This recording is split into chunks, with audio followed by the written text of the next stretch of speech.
ஐயோ ஐயோ ஐயோ, ஏன் தெரியுதா? அவர் திரையுலகின் சூப்பர் ஸ்டார், நாம அரசியல் சூப்பர் ஸ்டார்.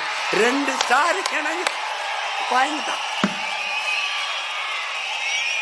நேற்று நடைபெற்ற மாவீரர் நாள் பொதுக்கூட்டத்தில் பேசிய நாம் தமிழர் கட்சி ஒருங்கிணைப்பாளர் சீமான் தான் அரசியல் சூப்பர் ஸ்டார் எனவும் அதனால்தான் தன்னை கண்டு பிறர் பயப்படுவதாக கூறியுள்ளார்.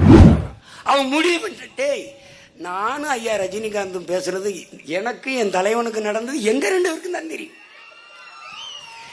எங்களை சுத்தி பாதுகாப்புக்கு நின்று சில போராளிகளுக்கு தெரியும், ரொம்ப நெருக்கமான தளபதிகளுக்கு தெரியும். அந்த தலைவர்கள் பேச முடியாத சூழல் சிலர் இல்லை.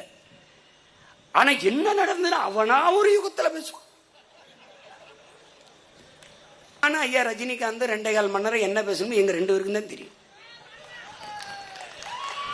அதை சொல்ல வேண்டிய அவசியம் எனக்கும் இல்லை, அவருக்கும் இல்லை.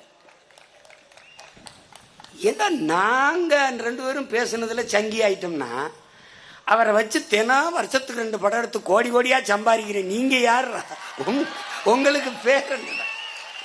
உங்க வீட்டில் காது குத்தா, கல்யாணமா, புத்தகம் வெளியணுமா, பாட்டு வெளியணுமா, எல்லாத்துக்கும் அவரை கூப்பிட்டு கூட வச்சுக்கணும். ஒரு தடவை தாண்டா என் கூட நான் அவரும் நின்றுக்கணும். ஒரே ஒரு தடவை.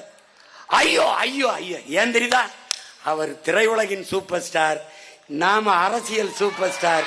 2 ஸ்டார் வாங்கிட்டான்.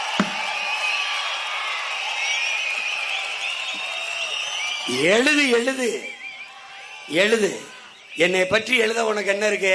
லட்சக்கணக்கான யூனிட் ரத்தம் கொடுத்திருக்கேன், எழுதுவியா? பல லட்சக்கணக்கான மரக்கன்றுகள், பல ஆயிரக்கணக்கான பனை விதிகளை விதைச்சிருக்கேன், எழுதுவியா? எழுதுவியா?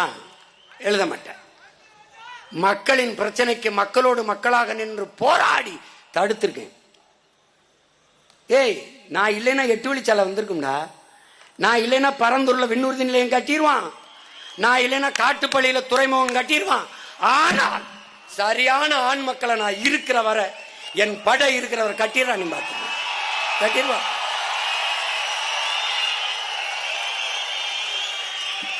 வாய்ப்பில்லை ராஜா.